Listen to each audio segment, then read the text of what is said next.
Muito bom dia, boa tarde, boa noite, meu amigo, minha amiga. Espero que você esteja muito bem, feliz com Jesus. Seja bem-vindo a mais uma leitura diária. Hoje o nosso dia é 198. Iniciamos hoje o livro de Eclesiastes. Vamos ler Eclesiastes capítulo 1, 2, 3 e 4. Amém? Então vamos orar e a gente inicia a leitura. Senhor Deus Pai Todo-Poderoso, graças te damos pela tua bondade, pela tua graça, pela tua misericórdia. Pedimos, Pai, que o Senhor esteja com as tuas mãos estendidas sobre nós nesta hora que vamos separar um tempo para poder ler, aprender e conversar um pouco mais contigo, Pai. Que o Senhor nos dê entendimento, sabedoria nessa leitura e que o Senhor fale aos nossos corações nesta tarde, nesta manhã, nessa noite, independente de quando nós estivermos lendo. É o que nós pedimos e agradecemos, em nome de Jesus. Amém. Amém.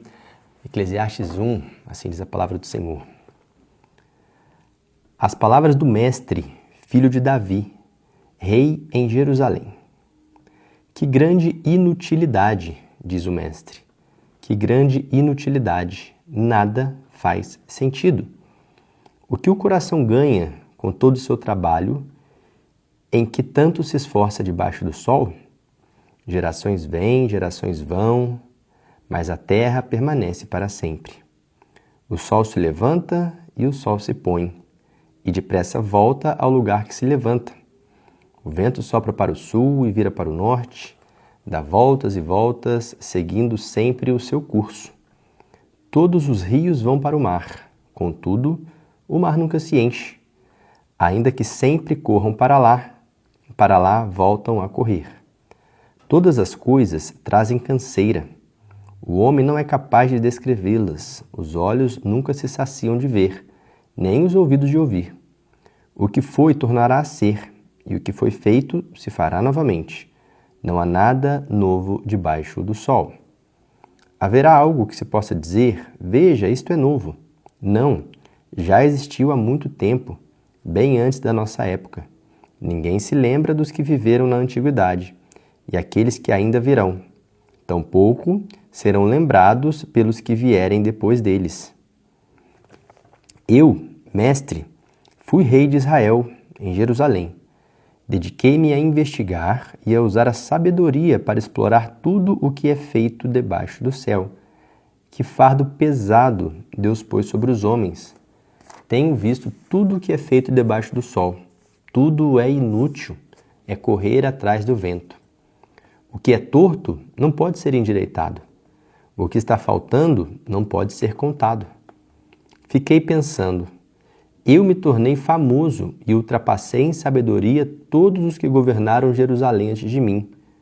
De fato, adquiri muita sabedoria e conhecimento. Por isso me esforcei para compreender a sabedoria, bem como a loucura e a insensatez. Mas aprendi que isto também é correr atrás do vento. Pois, quanto maior a sabedoria, maior o sofrimento. E quanto maior o conhecimento, maior o desgosto. Capítulo 2. Eu disse a mim mesmo, venha, experimente a alegria, descubra as coisas boas da vida, mas isso também se revelou inútil. Concluí que o rir é loucura e a alegria de nada vale. Decidi entregar-me ao vinho e à extravagância, mantendo, porém, a mente orientada pela sabedoria. Eu queria saber o que vale a pena debaixo dos céus, nos poucos dias da vida humana. Lancei-me a grandes projetos, construí casas e plantei vinhas para mim. Fiz jardins e pomares e nele plantei todo tipo de árvore frutífera. Construí também reservatórios para irrigar os meus bosques verdejantes. Comprei escravos, escravas e tive escravos que nasceram em minha casa. Além disso, tive também mais bois e ovelhas do que todos os que vieram antes de mim em Jerusalém. Ajuntei para mim prata e ouro, tesouro de reis e de províncias. Servi-me de cantores e cantoras, e também de um harém as delícias dos homens. Tornei-me famoso e poderoso do que todos os que vieram em Jerusalém antes de mim, conservando comigo minha sabedoria. Não me neguei nada que os meus olhos desejaram. Não me recusei a dar prazer algum ao meu coração. Na verdade, eu me alegrei em todo o meu trabalho Essa foi a recompensa de todo o meu esforço. Contudo, quando avaliei tudo o que as minhas mãos haviam feito e o trabalho que eu tanto me esforçara para realizar, percebi que tudo foi inútil, foi correr atrás do vento. Não há nenhum proveito no que se faz debaixo do sol. Então passei a refletir na sabedoria, na loucura e na insensatez. O que pode fazer o sucessor do rei, a não ser repetir o que já foi feito? Percebi que a sabedoria é melhor que a insensatez, assim como a luz é melhor do que as trevas. O homem sábio tem os olhos que enxergam, mas o tolo anda nas trevas. Todavia, percebi que ambos têm o mesmo destino. Aí eu fiquei pensando, o que acontece ao tolo também me acontecerá.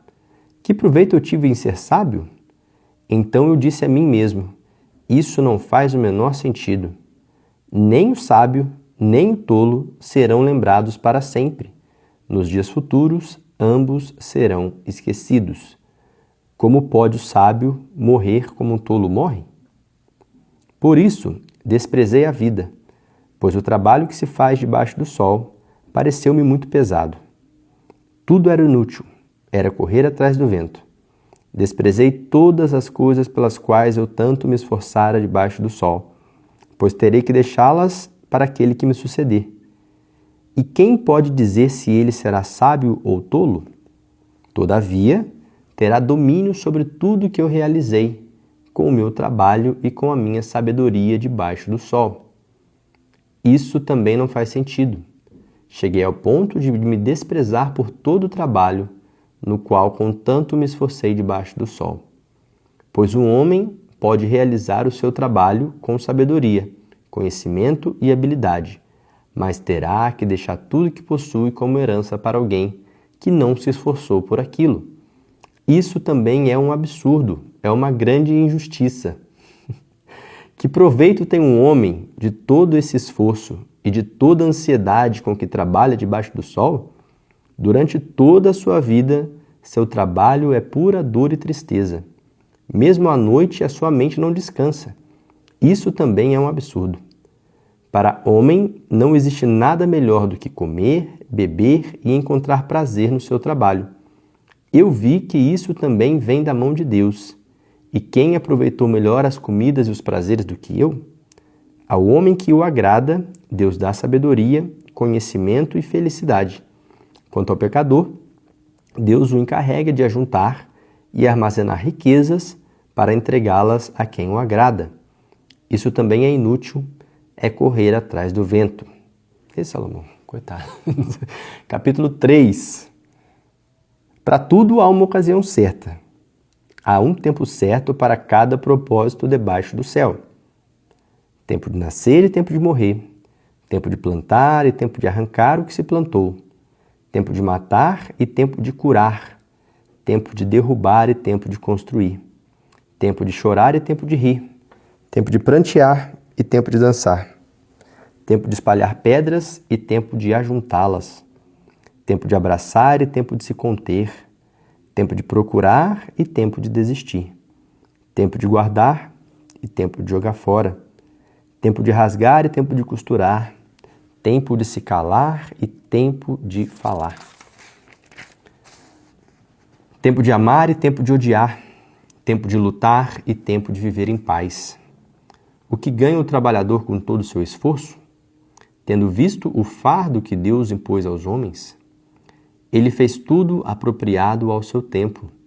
Também pôs no coração do homem o anseio pela eternidade. Mesmo assim, ele não consegue compreender inteiramente o que Deus fez. Descobri que não há nada melhor para o homem do que ser feliz e praticar o bem enquanto vive. Descobri também que poder comer, beber e ser recompensado pelo seu trabalho é um presente de Deus. Sei que tudo o que Deus faz permanecerá para sempre. A isso nada se pode acrescentar, e disso nada se pode tirar. Deus assim faz para que os homens o temam. Aquilo que é, já foi, e aquilo que será, já foi anteriormente. Deus investigará o passado. Descobri também que debaixo do sol, no lugar da justiça, havia impiedade. No lugar da retidão havia ainda mais impiedade. E fiquei pensando: o justo e o ímpio, Deus julgará ambos, pois há um tempo para todo propósito, um tempo para tudo que acontece.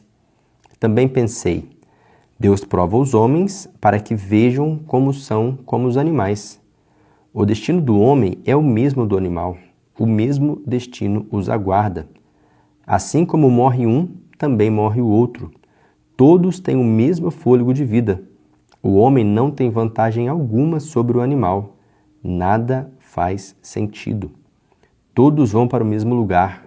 Vieram todos do pó, e ao pó todos retornarão. Quem pode dizer se o fôlego do homem sobe às alturas e se o fôlego do animal desce para a terra? Por isso eu concluí que não há nada melhor para o homem do que desfrutar do seu trabalho, porque esta é a sua recompensa. Pois quem poderá fazê-lo ver o que acontecerá depois de morto? Capítulo 4.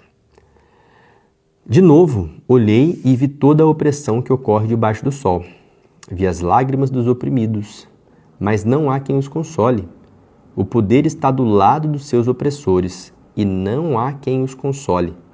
Por isso, considerei os mortos mais felizes do que os vivos, pois estes ainda têm o que viver.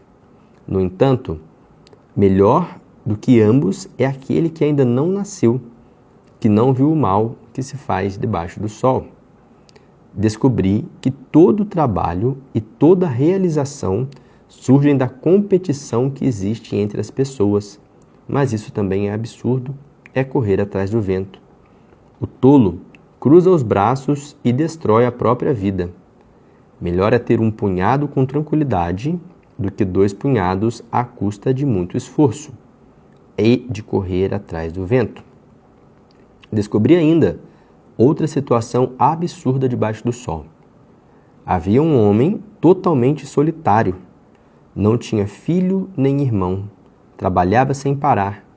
Contudo, os seus olhos não se satisfaziam com a sua riqueza. Ele sequer perguntava: para quem estou trabalhando tanto? E por que razão deixo de me divertir? Isso também é absurdo. É um trabalho por mais ingrato. E é melhor ter companhia do que estar sozinho, porque maior é a recompensa do trabalho de 2 pessoas. Se um cair, o amigo pode ajudá-lo a levantar-se. Mas pobre do homem que cai e não tem quem o ajude a levantar-se. E se 2 dormirem juntos, vão manter-se aquecidos. Como, porém, manter-se aquecido sozinho? Um homem sozinho pode ser vencido, mas 2 conseguem defender-se. Um cordão de 3 dobras não se rompe com facilidade. A futilidade do poder. Melhor é um jovem pobre e sábio do que um rei idoso e tolo, que já não aceita repreensão. O jovem pode ter saído da prisão e chegado ao trono, ou pode ter nascido pobre no país daquele rei. Percebi que, ainda assim, o povo que vivia debaixo do sol seguia o jovem, o sucessor do rei. O número dos que aderiram a ele era incontável. A geração seguinte, porém, não ficou satisfeita com o sucessor. Isso também não faz sentido, é correr atrás do vento.